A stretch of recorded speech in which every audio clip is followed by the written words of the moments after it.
शुक्रवार को तेल कंपनियों ने पेट्रोल डीजल के दाम में 35 पैसे प्रति लीटर की बढ़ोतरी कर दी है। बजट में पेट्रोल और डीजल पर कृषि इंफ्रा सेस लगा दिया गया है, लेकिन सरकार का कहना है कि इसका आम उपभोक्ता पर असर नहीं होगा। इसी तरह एलपीजी सिलेंडर के दाम 25 रुपए बढ़ गए हैं। दल बदल मामले को लेकर पूर्व सीएम बाबूलाल मरांडी की सिरदर्दी बढ़ती जा रही है। बाबूलाल मरांडी, प्रदीप यादव और बंधु तिर्की के दलबल मामले में 15 फरवरी को स्पीकर के न्यायाधिकरण में सुनवाई होगी। तीनों विधायकों को इसके लिए नोटिस भेज दिया गया है।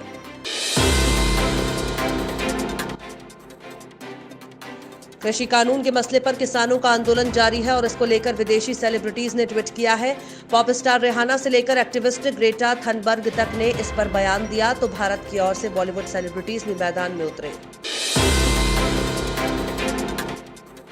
देश में जारी किसानों का आंदोलन दुनिया भर में सुर्खियां बटोर रहा है। अब अमेरिका की ओर से भी इस मामले में प्रतिक्रिया दी गई है। अमेरिकी विदेश मंत्रालय के प्रवक्ता की ओर से कहा गया है कि इन कृषि कानूनों से किसानों के हालात में सुधार होगा और इससे अर्थव्यवस्था भी सुधरेगी।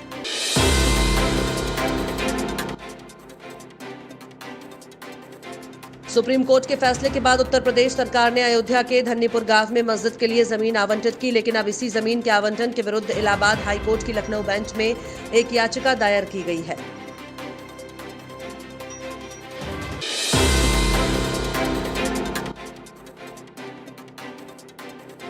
प्री और पोस्ट वेडिंग शूट कराने वालों के लिए अच्छी खबर है। अब वो जयपुर के ऐतिहासिक स्मारकों और संग्रहालयों में वेडिंग शूट करा सकेंगे। इसके लिए राजस्थान सरकार ने आदेश जारी कर दिया है।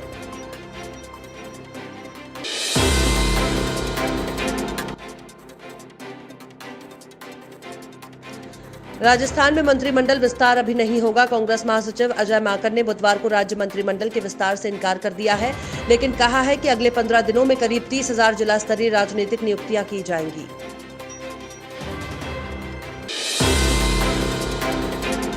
देश में 2 महीने से जारी कृषि कानूनों के खिलाफ किसानों का आंदोलन अब भी जारी है। बुधवार को इसी आंदोलन के समर्थन में हरियाणा के जींद में महापंचायत हुई। भारतीय किसान यूनियन के राकेश टिकैत ने इस महापंचायत में हिस्सा लिया और केंद्र सरकार पर जमकर निशाना साधा।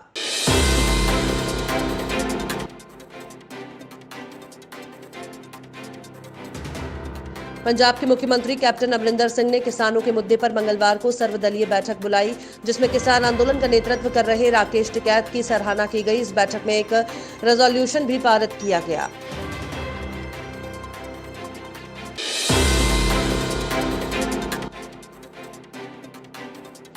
आम आदमी पार्टी सांसद संजय सिंह ने किसान आंदोलन को लेकर ट्वीट कर रहे फिल्मी सितारों को भारतीय जनता पार्टी कार्यकर्ता बता दिया है। सांसद संजय सिंह ने कहा, जिन फिल्मी सितारों का जिक्र किया जा रहा है वो भाजपाई सितारे हैं।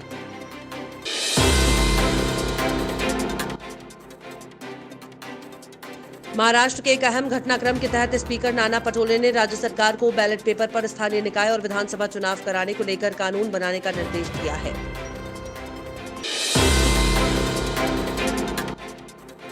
कांग्रेस महासचिव प्रियंका गांधी के काफिले के साथ हादसा हुआ। यूपी में हापुड़ रोड पर प्रियंका गांधी के काफिले में शामिल 4 वाहनों की आपस में टक्कर हो गई। गनीमत रही कि इस हादसे में किसी को चोट नहीं लगी।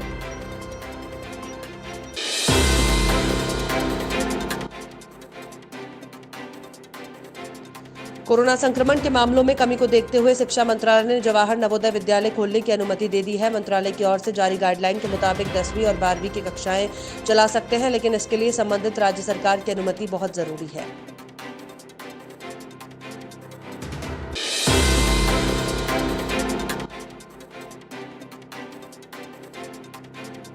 बॉलीवुड एक्ट्रेस तापसी पन्नू ने अपने एक ट्वीट के जरिए अप्रत्यक्ष तौर पर कंगना रनौत समेत कई सेलेब्स और अन्य लोगों पर निशाना साधा है और रिहाना के ट्वीट समर्थन किया है।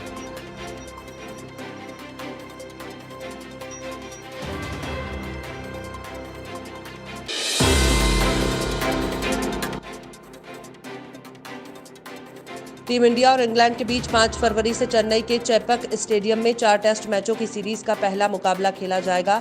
इंग्लैंड की टीम पिछले 35 साल में कभी भी चेपक मैदान पर जीत दर्ज नहीं कर पाई है।